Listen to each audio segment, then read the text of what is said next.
Hi అండి. Welcome back to our channel Siya Aditya vlogs. అందరూ ఎలా ఉన్నారు? నేనైతే చాలా బాగున్నానండి. ఇదైతే నాకు చాలా స్పెషల్ వ్లాగ్ అనమాట. మా పాపది థర్డ్ బర్త్డే సెలబ్రేషన్స్ చేస్తున్నామండి.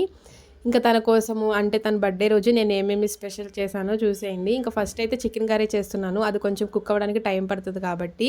ఇంకా నెక్స్ట్ అయితే సాంబార్ కూడా చేస్తున్నామండి. పప్పు నానబెట్టుకుంటే త్వరగా అయిపోతుంది కదా అని పప్పు కూడా నానబెట్టుకున్నాను. ఇంకా స్వీట్ చేద్దామనేసి సగ్గుబియ్యం సేమియా చేసామన్నమాట. ఇంకా సగ్గుబియ్యం కూడా సోక్ చేసేసాను. అంటే మనకి సేమియా అంటే త్వరగా అయిపోతుంది, త్వరగా కుక్ అవుతుంది. సగ్గుబియ్యం కుక్ అవ్వదు కదా. ఇంక ఇక్కడైతే సాంబార్కి ఇంకా పన్నీర్ కర్రీ కూడా చేశాను. వెజ్ ఈరోజు అంటే శుక్రవారం కదా మా పాప బర్త్డే 23rd శుక్రవారం. సో ఆ రోజు అందరూ నాన్ వెజ్ తినరు కదా. మా ఫ్రెండ్స్లో ఒక ఇద్దరు నాన్ వెజ్ తినరు అనమాట. సో వాళ్ళ కోసమని వెజ్ అయితే పన్నీర్ కర్రీ చేశాను. ఇల్లు ఎంత మెస్సీగా అయిపోయింది అంటే నేను ఒకటే టార్గెట్గా పెట్టుకున్నాను ఆ రోజు మాత్రము. అంట్లు ఎక్కువగా అవ్వకూడదు, ఎప్పటికప్పుడు క్లీన్ చేసుకుంటూ ఉండాలి అని. బట్ ఏంటంటే మా హస్బెండ్ వాళ్ళ ఫ్రెండ్స్ ఎర్లీగా వచ్చేయడం వల్ల త్వరగా చేసేసాననమాట. వాళ్ళు 9కో 8కో వస్తారేమో అనుకున్నాను కానీ వాళ్ళు కొంచెం సేపు కూర్చుందాం ఇక్కడ పావగా ఉందాము అనేసి ఎర్లీగా వచ్చేసారు. ఇంకా వాళ్ళని వెయిట్ చేపిస్తున్నాను అన్న ఒక ఫీలింగ్ తోటి ఇంకా త్వరగా చేశానండి. అసలు ఇల్లు ఎలా అయిపోయింది ఏంటి అనేది బర్త్డే అంతా అయిపోయిన తర్వాత నేను మీకు చూపిస్తాను. ఇంక ఇక్కడైతే మా పాపకి క్యారెట్ తినిపిస్తున్నారు మా హస్బెండ్. మామూలుగా హ్యాండ్తో తిందంట, అలా ఫోక్ స్పూన్ తోటి అలా గుచ్చుకునే తినిద్దంట. ఇంకా నేర్పిస్తున్నాడు అంటే ఎలాగ తినాలి ఏంటి అనేది. ఇంకా మేము అంటూ ఉన్నాము ఆ రోజు మొత్తం కూడా, బర్త్డే కదా మేము నిన్ను ఎలాగో ఏమీ అనము కొట్టము అనేసి, నీ ఇష్టము నువ్వేం అడిగితే అది మేము చేస్తాము అనేసి అట్లా ఆ రోజు మొత్తం కూడా మంచిగా జరిగిందండి. యాక్చువల్గా అయితే మేము బర్త్డే సెలబ్రేట్ చేయకూడదు అనుకున్నాము. మా ముగ్గురమే అంటే నేను, మా పాప, మా హస్బెండే ఇంట్లో ఏదో ఒక స్పెషల్ చేసుకుని తిందాము, సియాని బయటికి తీసుకుని వెళ్దాము, థర్డ్ బర్త్డే ఏం వద్దులే అనేసి అనుకున్నాము.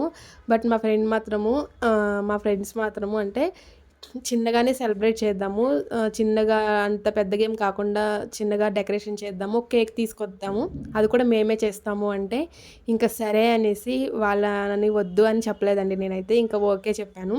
ఆ డెకరేషన్ కానీ ఆ కేక్ తీసుకొచ్చింది కానీ మొత్తం కూడా మా ఫ్రెండ్సే అనమాట. నేనైతే జస్ట్ వాళ్ళకి ఫుడ్ ప్రిపేర్ చేశాను. ఇంకా మా పాపకైతే ఇంకా అదే బర్త్డే డ్రెస్ టూర్ తీసుకున్నానండి. చాలా సింపుల్గా తీసుకున్నాను.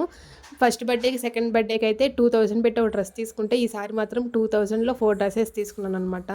అంత కాస్ట్లీ డ్రెస్ తీసేసుకున్నా సరే ఏంటంటే అది ఏదైనా ఫంక్షన్కో అలా వేయాలి తప్ప ఇంకా రెగ్యులర్గా వేయడం కుదరదు. సో అందుకే ఎందుకు అంత మనీ ఖర్చు పెట్టడం అనేసి ఇంకా సింపుల్గా అలా కొంచెం స్టైలిష్గా ఉంటాయి. దట్టు అట్లాంటి మోడల్ మా పాప ఇంతవరకు వేయలేదు. సో అట్లాంటి మోడల్స్ తీసుకున్నాను అనమాట. ఇంకా కేక్ కట్ చేయదేమో, ఏడుస్తుందేమో, ఎలా అనుకున్నాను. బట్ బాగా కేక్ కట్ చేసింది, మాకు కూడా పెట్టింది. మేము పెడుతుంటే మంచిగా తింది. నేనైతే చాలా హ్యాపీగా ఫీల్ అయ్యానండి. ఇంకొక చిన్న డిసప్పాయింట్మెంట్ ఏంటంటే మా పాపది బర్త్డే చేసినా చేయకపోయినా నేను మా పాప ఇద్దరం మంచిగా రెడీ అవ్వాలి, పిక్స్ దిగాలి అనుకున్నాను. ఆలియా భట్ శారీ అంటారు కదా, బాగా ట్రెండ్ అవుతుంది ఇప్పుడు. ఆ శారీ ఆర్డర్ పెట్టుకున్నానండి. ఆన్లైన్ పేమెంట్ చేస్తే త్వరగా వచ్చేస్తుందంటే నేను ఆన్లైన్ పేమెంట్ కూడా వెంటనే చేసేసాను. బట్ నేను బుక్ చేసింది కూడా 10 డేస్ బ్యాక్ బుక్ చేశాను కానీ ఇంతవరకు రాలేదు. ఇంకా లాస్ట్ టైము తిరుపతికి వెళ్ళేటప్పుడు మా పాపకు పుట్టు వెంట్రుకలు ఇచ్చేటప్పుడు శారీ తీసుకున్నాను. అదే శారీ మళ్ళీ ఇప్పుడు కూడా కట్టుకున్నాను. ఇదైతే నాకు కొంచెము ఇప్పుడు నా దగ్గర ఉన్న శారీస్లో కల్లా ఇదైతే నాకు కట్టుకోవడానికి చాలా ఈజీగా అనిపిస్తుంది. నాకు యాక్చువల్గా శారీ కట్టుకోవడం రాదు, బట్ ఇదైతే నాకు కుదురుతుంది అనమాట ఈజీగా. కొంచెం సిల్క్ టైప్లో ఉంటుంది కదా. సో ఇంక ఇదైతే కట్టుకున్నాను అనమాట. ఇంకా మేము కట్ చేసి మా పాపకి తినిపించేసి తనకి విషెస్ చెప్పాక ఇంకా అన్న వాళ్ళందరూ కూడా తనకి ఒక డ్రెస్సు అండ్ టెడ్డీ బేర్ తీసుకొచ్చారనమాట. సో ఇంకా అది ఇవ్వడానికి ట్రై చేస్తున్నారు కానీ తను భయపడుతుంది వాళ్ళని చూసి. అందరు అలవాటేనండి మా పాపకి. అక్కడ అన్న వాళ్ళు 4 వచ్చారు, ఒక అన్న మాత్రమే తెలియదు, అందరు అలవాటే. బట్ ఇలాంటి టైంలో కొద్దిగా మారం చేస్తూ ఉంటుంది అనమాట. ఇంకా అన్న వాళ్ళు అదే జోక్స్ వేస్తూ ఉన్నారు. అంటే మా హస్బెండ్ కోసము అన్న వాళ్ళు కిందకు వస్తారు, వచ్చినప్పుడు వాళ్ళు కిందే ఉండి కాల్ చేస్తారనమాట. అప్పుడు వాళ్ళ దగ్గరికి పైనుంచి మా పాప పిలుస్తూ ఉంటుంది, మామ పైకి రా అనేసి. అప్పుడేమో నువ్వు అంటే కింద ఉంటేనే పైకి రమ్మని పిలుస్తావు, పైకి వచ్చినప్పుడేమో మాతో మాట్లాడవు అనేసి వాళ్ళు మా పాప మీద జోక్స్ వేస్తూ ఉన్నారు. ఉన్నారు. ఇంకా వీళ్ళిద్దరైతే మా ఫ్రెండ్సేనండి. వీళ్ళే కేక్ అండ్ డెకరేషన్ మొత్తం చేసింది కూడా. అండ్ ఆ అన్న అయితే ఫస్ట్ బర్త్డేకి, సెకండ్ బర్త్డేకి కూడా డెకరేషన్ చేసింది ఆ అన్ననే. ఇప్పుడు థర్డ్ బర్త్డేకి కూడా ఆ అన్ననే డెకరేట్ చేశారు. వాళ్ళిద్దరు ఫ్రెండ్స్ అనమాట. యాక్చువల్‌గా అయితే వాళ్ళు ఫస్ట్ మా హస్బెండ్‌కి ఫ్రెండ్ అండి. తర్వాత మా హస్బెండ్ నాకు పరిచయం చేస్తే నాకు క్లోజ్ అయిపోయారనమాట. మా హస్బెండ్ ఫ్రెండ్స్ కన్నా ఇప్పుడు నేను నా ఫ్రెండ్స్ అనే చెప్పుకుంటాను ప్రతి ఒక్కరికి కూడా. ఇంక ఇలా అంతా అయిపోయిన తర్వాత మంచిగా అయితే సెలబ్రేట్ చేసుకున్నామండి. నాకైతే చాలా బాగా అనిపించింది. ఇక్కడ ఈ అన్న పెడితే మాత్రం తినలేదు. అందరూ పెడితే తింది కానీ ఇంకా అన్న అక్కడ అంటా ఉన్నాడనమాట. నేను పెడితే తినలేదు కదా, ఇంకెవరన్నా పెడితే తిన్నావంటే బాగోదు అని. బట్ నెక్స్ట్ ఇంకా కొంతమంది అంటే ఇంకొచ్చిన అన్న వాళ్ళు పెట్టారనమాట. వాళ్ళు పెడితే తింది. ఆళ్ళు పెట్టేటప్పుడు నేనే వీడియో తీశానండి. అది నేను ఆన్‌లో ఉందేమో అనుకున్నాను. బట్ అది పాస్‌లో ఉంది. నేను చూసుకోలేదు. ఆళ్ళంతా అయిపోయిన తర్వాత ఆ అన్న వచ్చి మా పాప మీద జోక్స్ వేసేటప్పుడు ఇదంతా వీడియో మిస్ అయిపోయిందనమాట. అంతా అయిపోయిన తర్వాత నేను చూసుకున్నాను. చాలా ఫీల్ అయిపోయాను. ఎందుకంటే అక్కడ చాలా కామెడీగా జరిగిపోయింది. ఇంకా నెక్స్ట్ అయితే అంతా అయిపోయిన తర్వాత అప్పటికి 10:30 అలా అయిపోతుందండి. కేక్ కట్ చేసి అంతా అయిపోయేసరికి. ఇంకా అన్న వాళ్ళందరికీ కూడా ఫుడ్ పెట్టేశాను. ఇంకా ఇవన్నీ స్పెషల్ చేశాననమాట. సాంబార్ చేశాను, వైట్ రైస్, పులావ్, ఇంకా చికెన్ కర్రీ.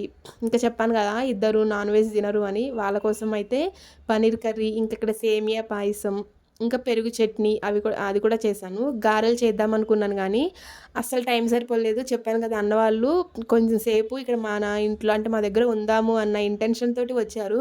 బట్ వాళ్ళు అలా వచ్చినా చెప్పారు మా హస్బెండ్ ఆల్రెడీ. వాళ్ళేమి ఇప్పుడే ఫంక్షన్‌కి ఏం రాలేదు. జస్ట్ నార్మల్‌గా కూర్చుందామని వచ్చారు. నువ్వేం టెన్షన్ పడకు అని చెప్తూనే ఉన్నాడు. అయినా సరే నాకే ఎందుకో అంతసేపు వెయిట్ చేపిస్తున్నానే అన్న ఫీలింగ్ తోటి ఇంకా గారెలు చేయలేదనమాట. ఓన్లీ ఇవి మాత్రమే చేశాను. ఇంకా అన్నీ బాగా కుదిరాయి గానీ కొద్దిగా సాంబార్ మాత్రం టేస్ట్ తక్కువగా అనిపించింది. అంటే నేను ఎప్పుడూ చేసే అంత టేస్ట్ రాలేదు. ఇంకా తినైతే వాళ్ళందరూ ఇంకొకటి కదా, ఇంకా సో మా ఫ్రెండ్స్ ఇద్దరికి ఇక్కడ బెడ్ మీద పెట్టేశాను. ఇంకా ప్లేస్ లేదు అనేసి అక్కడ. ఇంక అక్కడ వాళ్ళని అటు చూసుకుంటూ, ఇంకా వీళ్ళని ఇటు చూసుకుంటూ, అంటే ఇక్కడ ఎవరికి ఏమేమి కావాలని మొత్తం చూసుకుంటూ మేము తినేసరికైతే 11:30 అట్లా అయిపోయిందండి. ఇంకా నేను నా ఫ్రెండు తనైతే నా కోసం ఉందనమాట. ఇంక నేను ఒక్కదాన్నే ఉన్నాను అని.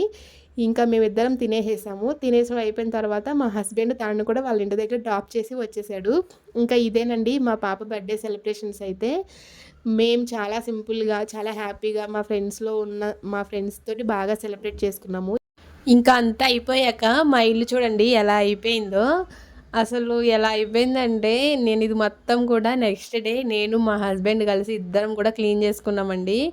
అంటే తనకి వరుసనే 3 డేస్ హాలిడేస్ అనమాట. 4th సాటర్డే, ఇంకా సండే, ఇంకా కృష్ణాష్టమి కదా మండే. సో అలా 3 డేస్ హాలిడేస్ రావడం వల్ల ఇంకా మేము ఫ్రైడే బర్త్డే జరిగింది కదా, సో శనివారమే మొత్తం కూడా క్లీన్ చేసేసుకున్నాము. ఎలా క్లీన్ చేసుకున్నాము ఏంటి అనేది వ్లాగ్ కూడా తీసానండి. అది నెక్స్ట్ వీడియోలో నేను మీతోటి షేర్ చేసుకుంటాను. ఈ వ్లాగ్ అయితే ఇంతటితోటి ఎండ్ చేశాను. బాయ్.